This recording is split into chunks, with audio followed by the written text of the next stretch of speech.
School. And I was interested in this because when I was searching, I was thinking of things that would keep me organized or would be like very obviously for math classes because I am a math teacher.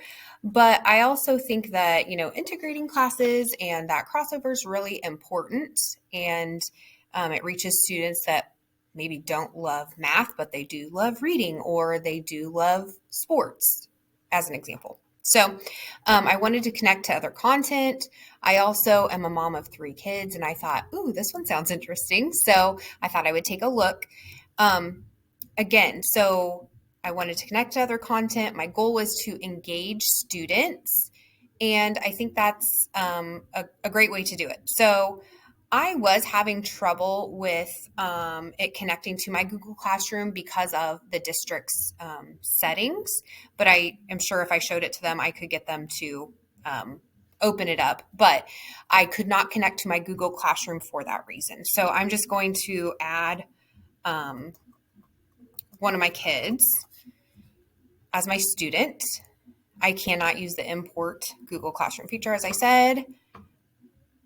I actually can't see the buttons down there. I hope I'm clicking the right thing because of my Loom buttons. So here I can go search by author, title, or keyword. I just put in math to see what it would pull up.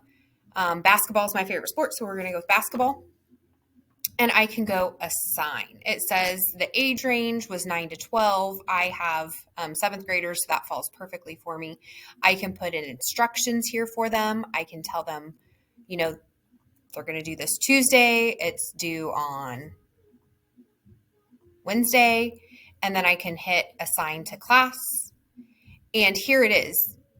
Looking through it, it is a story about, nonfiction, about basketball. And it talks about, James Naismith, and it gives the year he invented it. And it goes through a bunch of different information, but then it has these, subset math challenge questions.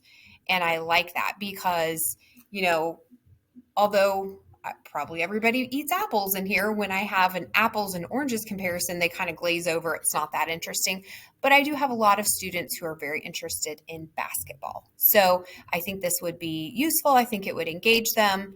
And I like that they have these little areas where it's, real world application problems like how long will it take so-and-so to purchase a pair of Air Jordans if he saves $17 a week, etc. So that is very practical for my classes.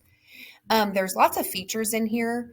Again, you do have access to thousands of fiction and nonfiction books. There's features such as read to me features. There's quizzes and personal recommendations. Now, I actually wasn't seeing where the quiz, maybe there's the quiz, only show books with quizzes. So you could clear, obviously the book that I had did not have a quiz that went along with it, but I could easily have students just write out their answers on paper, and this would be a great thing to use. So, obviously, I think I covered this, but obviously my audience would be students. And my ITSE standards that would be covered would be 3.3D, to use technology to meet student learning needs. Again, I hope, reaching all my students in different ways. I hope that this would reach some of those students that are harder to get excited about math.